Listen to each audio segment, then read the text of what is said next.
नमस्कार, मैं हूं आपके साथ खुशबू सिंह। स्वागत है आपका युग चरण में। चलिए शुरुआत करते हैं बुलेटिन की। कांग्रेस के राष्ट्रीय अध्यक्ष मल्लिकार्जुन राजनांदगांव में आयोजित भरोसे का सम्मेलन में केंद्र की भाजपा सरकार पर निशाना साधा। उन्होंने छत्तीसगढ़ में लगातार पड़ रहे छापे पर कहा कि ईटीआईटी लोकतंत्र का नाश कर रही है, भाजपा भारत के टुकड़े करने में लगी है। खड़गे ने केंद्र पर केंद्रीय जांच एजेंसियों का दुरुपयोग करने का आरोप लगाया। उन्होंने कहा कि विपक्ष की कार्यवाही के बाद भी हम मजबूती से खड़े हैं। उन्होंने छत्तीसगढ़ की जनता का धन्यवाद भी किया।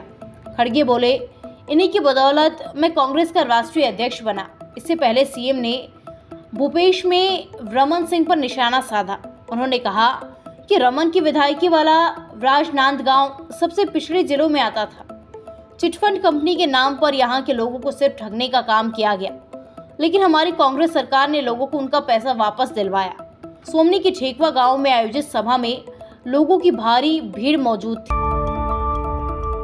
गाजियाबाद नोएडा यूपी के सबसे उभरते हुए शहर हैं, लेकिन अभी डॉग अटैक की घटनाओं को लेकर के सुर्खियों में है। यहाँ हर दिन तकरीबन 400 लोग डॉग अटैक के शिकार होते हैं। यही नहीं, इन शहरों में सड़कों पर 1.25 लाख से ज्यादा कुत्ते टहल रहे हैं।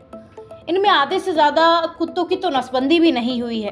हालांकि घटनाओं की बात करें तो नोएडा में रिटायर्ड आईएएस सुबोध मेहता गुरुवार सुबह मॉर्निंग वॉक के लिए निकले थे, तभी आवारा कुत्ते ने उनके ऊपर अटैक कर दिया। इससे वो घायल हो गए।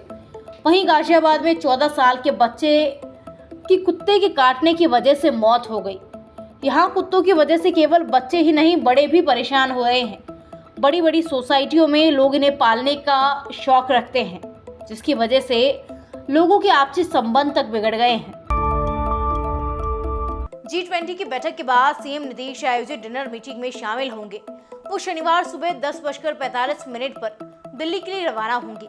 सीएम नीतीश विस्तारा की फ्लाइट से दिल्ली पहुंचेंगे, जहां वो पीएम मोदी द्वारा दी जा रही डिनर मीटिंग में शामिल हो सकते हैं। इस बीच सबसे खास बात ये रहेगी कि सीएम नीतीश 1.5 साल बाद पीएम मोदी से मुलाकात करेंगे। दोनों की मुलाकात बीते वर्ष 2022 में हुई थी। योगी के सीएम पद की शपथ ग्रहण समारोह में सीएम नीतीश कुमार और पीएम मोदी एक दूसरे के साथ दिखे थे। ये कार्यक्रम 25 मार्च 2022 को लखनऊ में हुआ था। 25 मार्च 2022 के बाद ये पहला मौका होगा जब दोनों आमने सामने होंगे। 17 महीने बाद एक मंच पर मुलाकात होगी। वहीं वो रविवार को दोपहर 1:20 की फ्लाइट से पटना वापस लौट आएंगे। इस दौरान मुख्यमंत्री दिल्ली में तकरीबन 28 घंटे तक रहेंगे।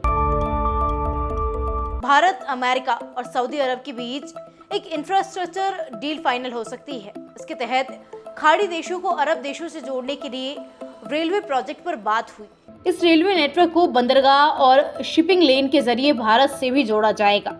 इस डील के लिए 3 नेताओं के बीच बातचीत चल रही है। मीडिया रिपोर्ट्स के मुताबिक ये जानकारी मिली है कि 3 देशों के नेताओं की G20 समिट के दौरान इस मुद्दे पर बातचीत संभव है। इस प्रोजेक्ट के तहत रेल और पोर्ट को डेवलप किया जाएगा। इस बात की जानकारी सबसे पहले अमेरिकी न्यूज़ लेटर एक्सियस से मिली है। प्रोजेक्ट शुरू करने के पीछे चीन के बेल्ट एंड रोड इनिशिएटिव को बताया जा रहा है। बाइडेन प्रशासन 2024 के चुनाव से पहले सऊदी अरब और इजरायल के बीच संबंधों को सामान्य कराने और इस डील को फाइनल करने की कोशिश कर रहा है। इससे पहले मई में खबर आई थी कि भारत के एनएसए अजीत डोभाल ने सऊदी अरब में अमेरिका के और यूएई और एनएसए के साथ इस डील को लेकर के बातचीत की है।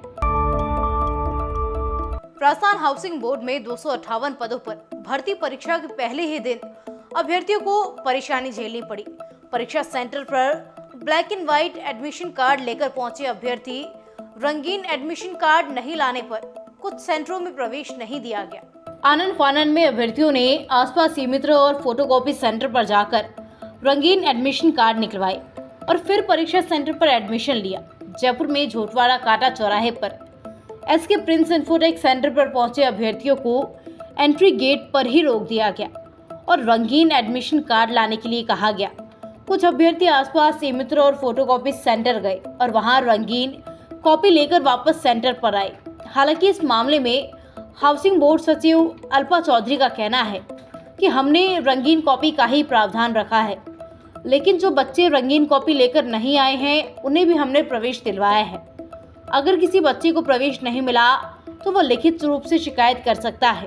इधर जयपुर में निवारू रोड स्थित जीवन नर्सिंग कॉलेज में आए अभ्यर्थियों को रजिस्ट्रेशन के समय काफी परेशानी हुई। परीक्षार्थियों को ऑनलाइन डिटेल भरने के दौरान सर्वर बंद होने की समस्या के कारण काफी परेशानी झेलनी पड़ी। इसी तरह एसके प्रिंस इंफोटेक सेंटर पर भी करीब 8 से 10 अभ्यर्थियों की कंप्यूटर भी तकनीकी खामी के कारण बंद हो गए। ऐसी तमाम खबरों के लिए सब्सक्राइब कीजिए हमारे चैनल को और यूं ही देखते रहिए युग चरण को।